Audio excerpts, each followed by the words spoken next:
Actually आप देखें जो हमारा क्लाइमेट चेंज है वो ग्लोबल इशू बन चुका है। तो अब अगर वो ग्लोबल इशू बन चुका है तो हमारे इलाके में भी इसका मतलब उसके इफ़ेक्ट्स आ रहे हैं।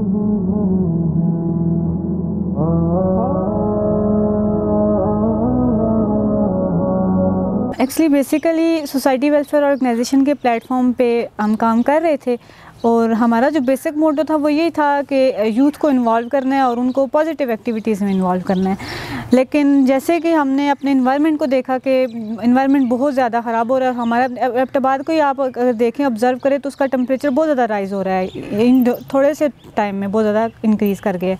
तो हमने इन चीज़ों को नोट करते हुए ये डिसाइड किया कि हम क्लाइमेट चेंज के ऊपर वर्क करेंगे।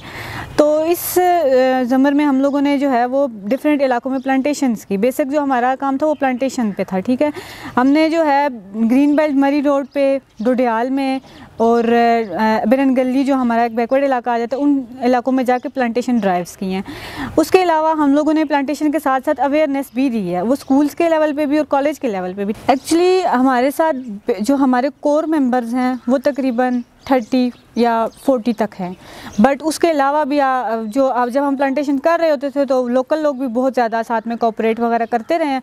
तो उस हिसाब से हम लोग तकरीबन 100 तक हो ही जाते थे हर जगह पे, अगर हम जहाँ पे भी प्लांटेशन ड्राइव्स वगैरह करने जाएं। और इस समर में हम लोगों ने इस तरह 2024 में जो मानसून में पौधे लगाए थे जिसकी बेस पे ये अवार्ड मिला है, तो वो हम लोगों ने तकरीबन 4000 से 5000 डिफरेंट लोकेलिटीज़ ऑफ एबटाबाद में हमने वो लगाए थे। मानसून भी आ रहा है और एक्चुअली यहाँ पे अभी आप देखिए फेब मार्च का महीना आ रहा है प्लांटेशन ड्राइव। इसमें ये हो रहा है कि ये जो हम ग्रीन बेल्ट आप मरी रोड देख लें, जिसका मैंने आपको भी जिक्र किया कि हमने इस पर प्लांटेशन की थी। तो जहाँ तक मेरा एक्सपीरियंस रहा है कि इसके ऊपर प्लांटेशन जो है वो उसमें सर्वाइव रेट बहुत कम था।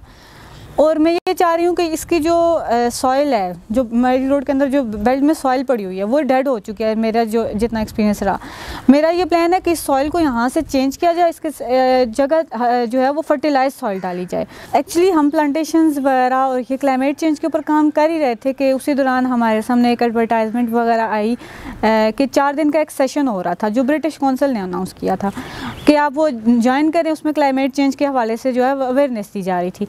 तो हम लोगों ने ये डिसाइड किया कि हम सारी टीम जो है वो ज्वाइन करते हैं, क्योंकि आपको पता है हम सारे यंग वंस थे और हमारा पहला एक्सपीरियंस था, हमें इतना ज़्यादा नहीं मालूम था। तो हम चाह रहे थे कि हमें चीज़ों के बारे में ज़्यादा पता हो।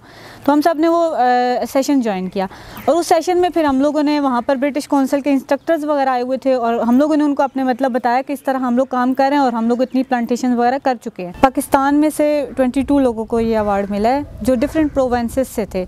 डिफरेंट प्रोविंसेस जैसे कि पंजाब के कुछ इलाकों में से लाहौर इस तरह और फैसलाबाद इसमें से थे और बलूचिस्तान में से थे, सिंध में से थे और इस तरह हर एक अपने इलाके को नॉमिनेट करा था और अल्हम्दुलिल्लाह मैं एबटाबाद हज़ारों को वहाँ पर नॉमिनेट कर रही थी। एक्चुअली आप देखें जो हमारा क्लाइमेट चेंज है वो ग्लोबल इशू बन चुका है। तो अब अगर वो ग्लोबल इशू बन चुका है तो हमारे इलाके में भी इसका मतलब उसके इफ़ेक्ट्स आ रहे हैं। और बाकी ये था कि हमारे साथ जितनी भी टीम है मेरी पूरी, वो सारी यूथ है। तो हमारा बेसिक जो है वो मोटो यूथ ही था, क्योंकि यूथ हमारे आगे फ्यूचर का असिस्ट हैं। उस टाइम ये था कि जब अवार्ड लेने जा रहे थे इस्लामाबाद में, हमारा 2 दिन का वहाँ पर इवेंट था। तो उस टाइम बहुत ज़्यादा एक्साइटमेंट थी, लेकिन जिस टाइम स्टेज पे जाके खड़े हुए और ये बात अनाउंस की गई कि एबटाबाद से जो है वो लाइबा जावेद को अवार्ड दिया जा रहा है जो एबटाबाद को रिप्रेजेंट कर रही हैं, तो वो एक प्राउड मोमेंट था कि एक्सप्लेन शायद नहीं कर सकते।